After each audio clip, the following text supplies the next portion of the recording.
Good evening. The Finance Committee meeting for the Garrett Common Council for Tuesday, May 28, 2019 is now called to order. On this evening's agenda are two ordinances.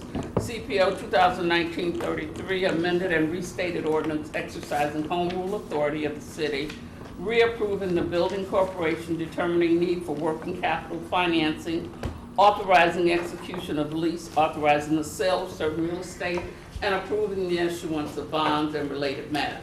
Sponsored by Mayor Karen Freeman Wilson and Andrew Hayes, City Controller. CPO 2019-34, an ordinance approving a transfer of funds between Fund 224, account number 44410, machinery and equipment, and Fund 224, account number 42220, gasoline. Sponsored by Mayor Karen Freeman Wilson and Angela Hayes, City Controller. Present this evening is Councilwoman of the 5th District, Linda Barnes Caldwell, Councilman at Large, Mr. Mike Brown, our Council President, Mr. Ron Brewer, Councilwoman 1st District, Rebecca Wyatt, our Council Legal Advisor, Attorney Renzer Williams, and our Council Financial Advisor, Mr. Herschel Moore. Now, I'm going to take the agenda out of order. We're going to take 34 first. So we will take you first. Dealing with, okay, are you going to speak for that ordinance? Yes, I am. 34? Yes. Okay, we're ready. Thank you very much. Good evening, everybody. Good evening. Yeah, what we're proposing to do is transfer funds from our machinery and equipment, which is a 44 series, to our 42 series, which is our gasoline. That pays Pinkerton Fuel and Lubricants. Now, what we want to do is take $50,000, put it into the 42 series to sustain us, hopefully for at least 3 months. But we are currently 2 months behind in this payment because we're waiting on this transference of funds. So that's what we're here for. It's all coming from the 224. We're just moving it around in order to sustain our fuel for the next 3 months. Okay. We're averaging anywhere from 8 to 12 grand a month in fuel. For fuel? Absolutely, yes. Okay. Any council members have any comments or questions on this one? Yes. Madam Chair, do we have enough money in the equipment side to take care of that if we remove this 50,000 for Yes, we gasoline? do. There'll still be funds left. Maybe not as much as we'd like, but yes. there'll But still be enough funds to left. cover what we've got out Yes, there? Okay. that's correct. Anybody else? Yes.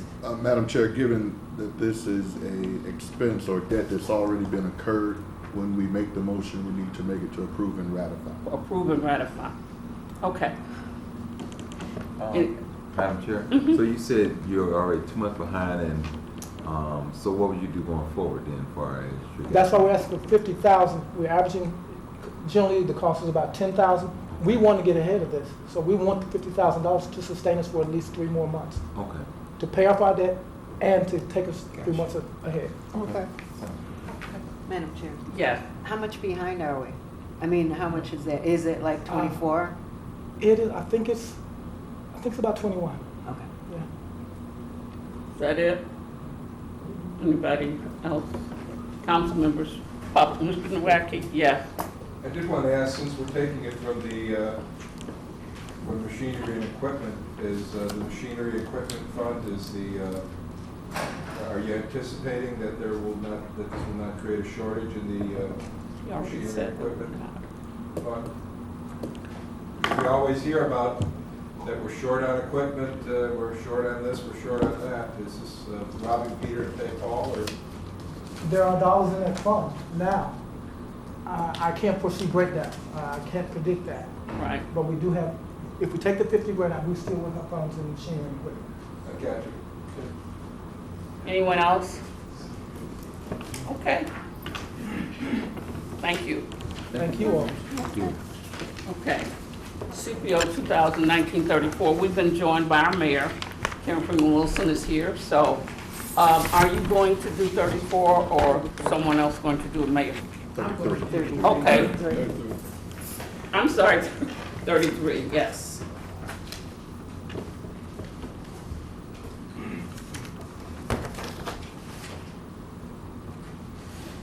Well, good afternoon. Good afternoon. And How are members you? of the Council. Good afternoon, Mayor. We are here with some, and as you know, you previously approved the sale leaseback ordinance. There is one significant change to that we wanted to call to your attention. And then I wanted to just give you generally an overview of where we are.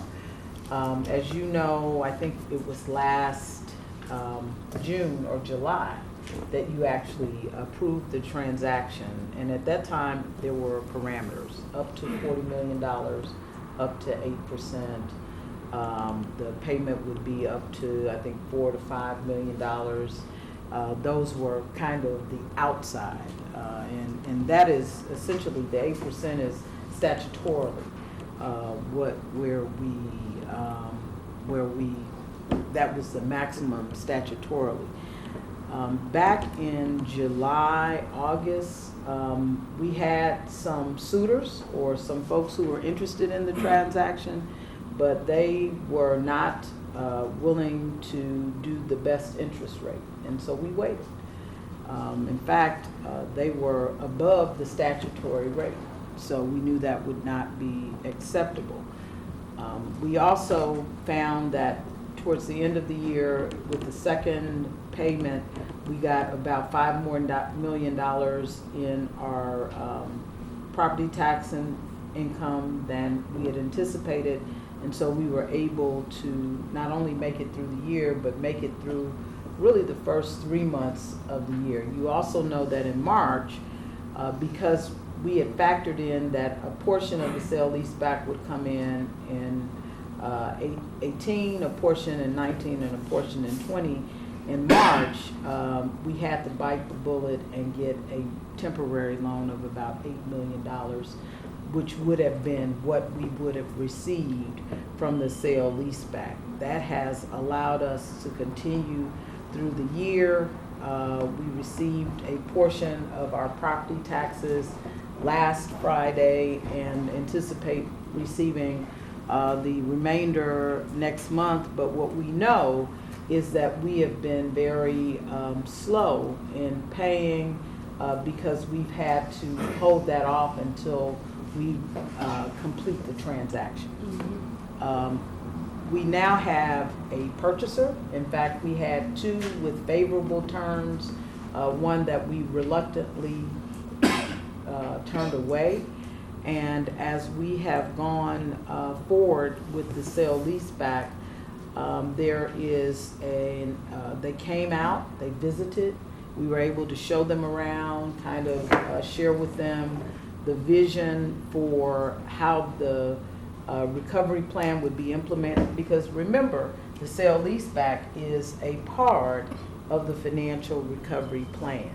And if you borrow and don't have a plan to go with it, then you just borrowed, and everybody knows that you can't borrow your way out of debt. So we've kind of walked them through what that looks like with very conservative estimates.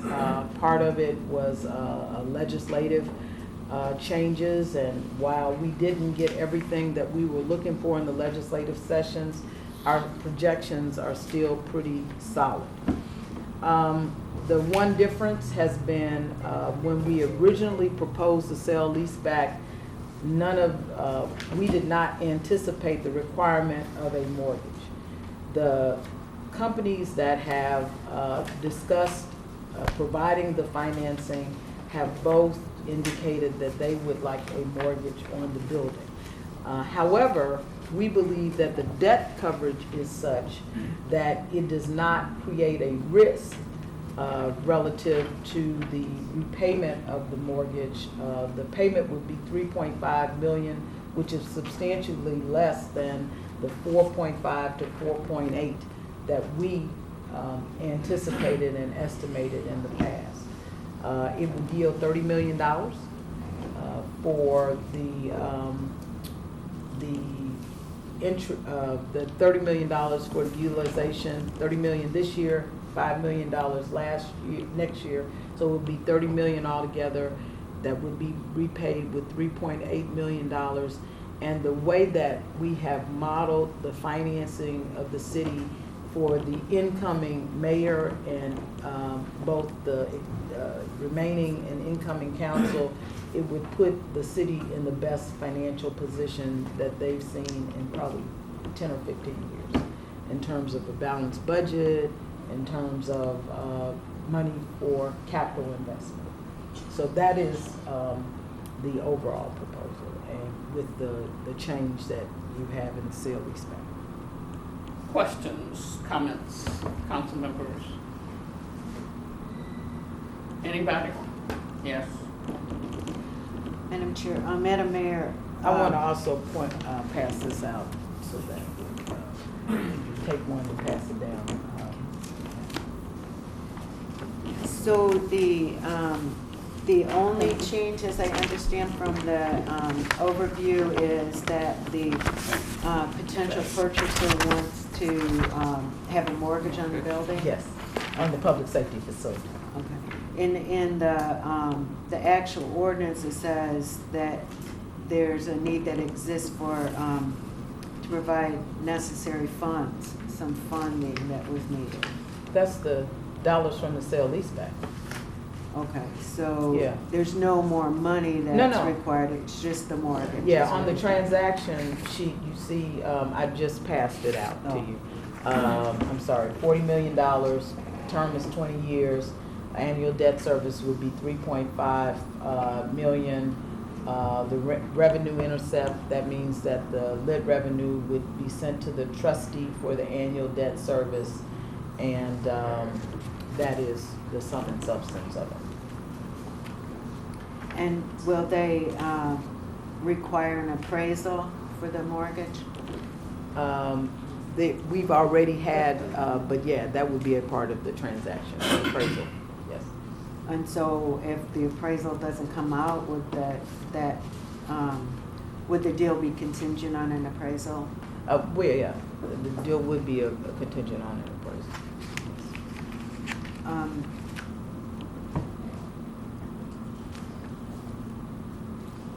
Is there just one potential purchaser now? No, there were two, but we had to at least tell the other one that at this juncture, we were gonna go with one as opposed to the other. Mhm. But yeah, there were actually, I think, 3 altogether that visited. Four that actually visited the city.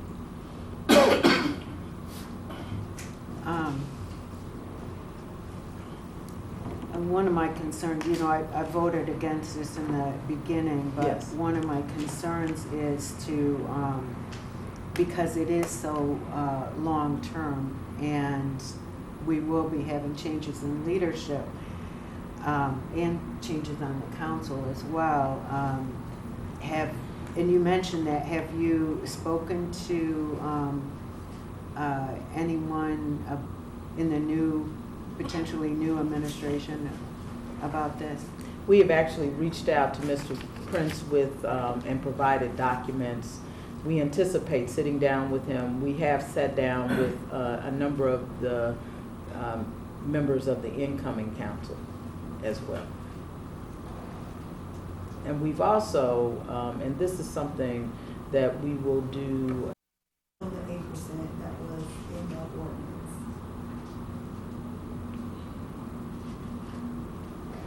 Madam Chair, Yeah.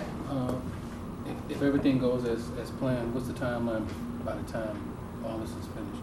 with the We believe assessment? that we could close by the end of June. And, one of the things that it would allow us to do is to catch up on all the bills and deal with, many of those things that are outstanding. So we wouldn't be in the red at all once we get all this taken care of, moving forward. Can you speak up?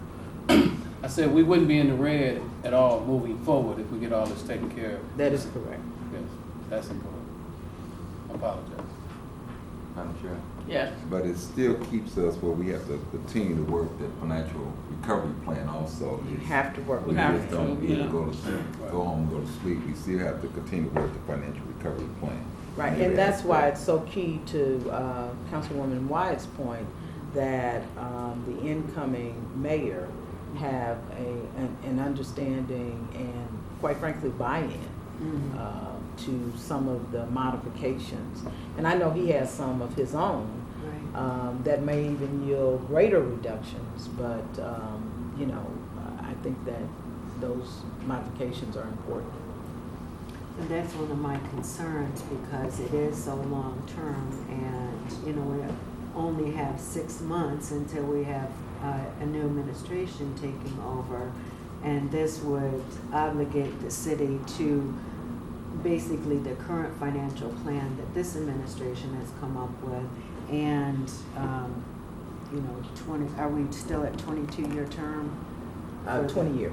20-year, Yeah. 20-year term for the debt. But it could be repaid in advance. For instance, if the incoming mayor comes up with $20 million of infusion, I mean, there's a parameter as to when it could be repaid, but it could be repaid in advance. And we, you know, going into this would mean that we wouldn't have that, we wouldn't have the LDA fund coming in. Even because they're gonna go straight to, Oh, no, you would have the No, LDA. you should have You would have the LDA Uh, funds. They will intercept theirs first, and then the rest of it will still come out to Yeah. the city. we don't have, what? You're talking about 3.5 million, because you said 3.5 and you said 3.8. No, 3.540 is the repayment. Uh-huh. So the first, originally, we had estimated it much higher, Mhm. almost to $4 million. So the first 3.5 would come out of the lit revenue. Mhm. It's only backed by the LDA if there's insufficient lit revenue. But our lit revenue has come in at 3.8 million every year. Okay. So we haven't seen anything that would lead us to believe that we would jeopardize any of that other revenue. Okay, so you're right, I misspoke when I said LDA and it really should have been lit. Yeah, it's lit. Because we'll just forego the lit because it'll go to this. Yes. And that's just the discretionary part of the lit, the Mhm. law enforcement, The public safety. the economic, the public safety, the economic development still exists. The economic development, I thought it's just public safety that would be No, able to see. it's, This is economic. this is the economic Right, development, you're right. So right. the public safety So still only- is available. Right. Madam Chair. Yes. So one of the things that you made clear to us, if we don't do anything, there's another scenario that won't be necessarily favorable for our city. You would start 2020 in the same bind that we started bind. 18 in, or 19 in. And with not much recourse, you wouldn't have a whole lot of options. I say that because she brought an issue about the incoming mayor. And I think it's just like anything else, when you inherit administration, as long as you transition well with the current administration, you have a better idea of what's going on. And the more that Mr. Prince transition with what we're trying to get done, I think it'll go better instead of just waiting, Oh, yeah. okay? And That's my I point. think that's probably what's going to happen. But my continued concern is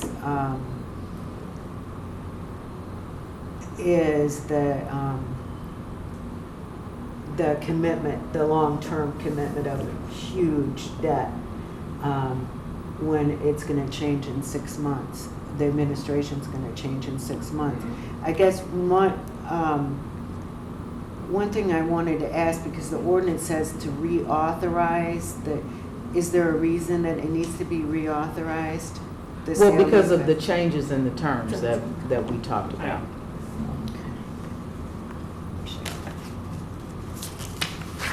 I didn't And get a chance to read the earlier one was a very general, it was a parameter, it was the highest level. So this is much more specific. This goes to, actually 2 changes. I said one change, the other change is that the LDA backs the link. Right. So previously it did not. And then the mortgage is the other change.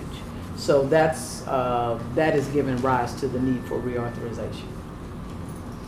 But I also noticed that we had taken out the clerk as, in the previous legislation, but now the clerk is back in. We can That's right. modify that. I think that was just a boilerplate language that Right. they always put in there. So we need to make that modification. That's a good point. Would you make sure that-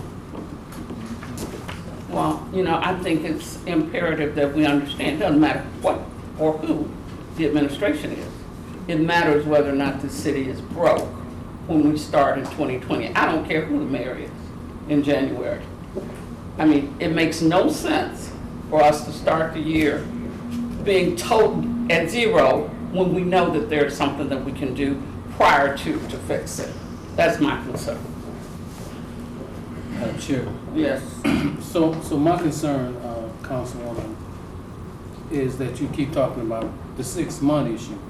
As a council, we have a responsibility to work with the mayor Yes. and deal with the city issues on a daily basis. Right. We can't just wait. If we do that, we would never, we'll never be able to move forward. So sometimes you just have to make a tough decision because you might have a concern, but at the end of the day, if it's gonna help the masses, and this looks like a masses issue, it makes no sense for the few to try to control it. Right. Thank you. We have budgets to do, and we have to move forward. Go ahead. What was that? Our budgets at the end of the year. We have budgets to plan. Can you speak up?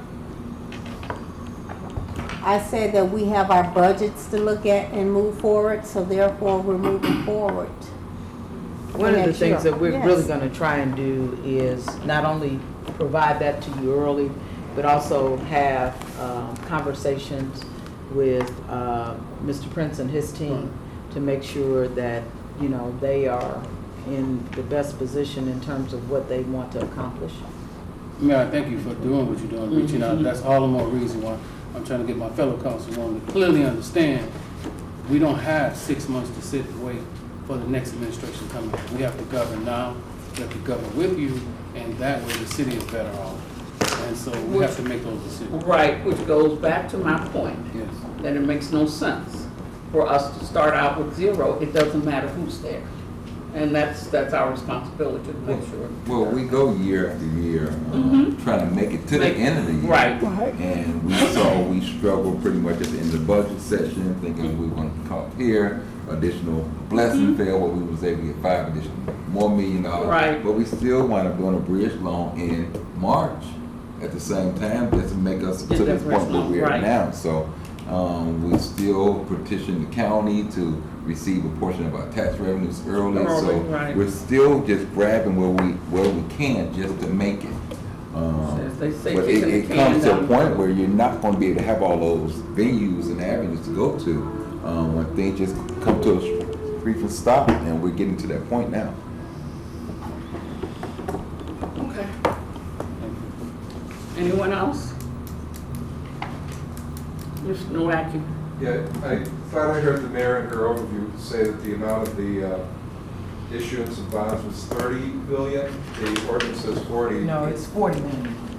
So the issuance of bonds would be 40 million. It'll be 40. We get 30 this year, 5 million next year, and then there's a reserve requirement. Reserve, okay. And as well as cost of issuance.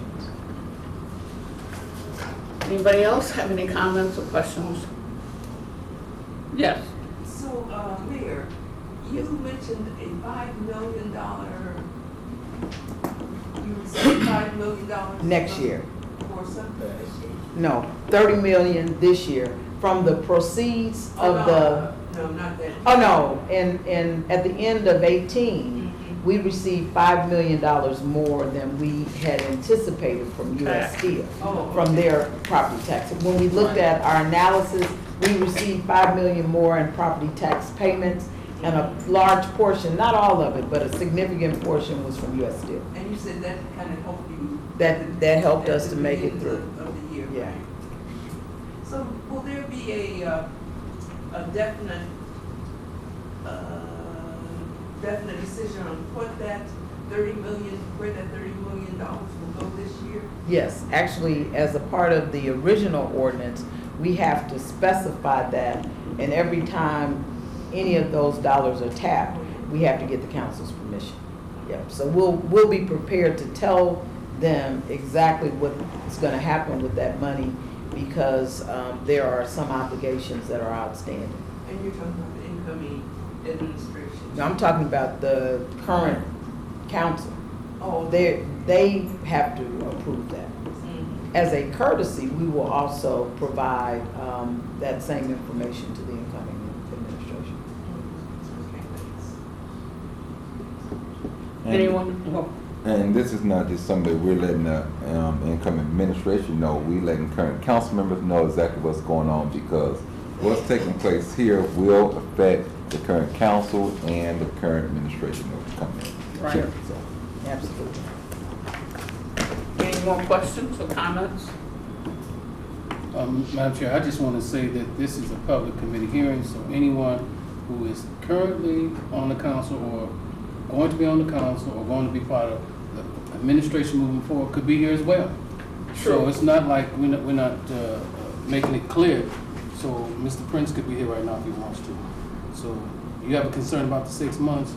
I have a concern about things getting done right now. So that's why I'm here. All right, thank you. Okay. If there are no further questions or comments, that was the last item on the agenda. And so the meeting's adjourned. Thank you for attending. Thank you all. So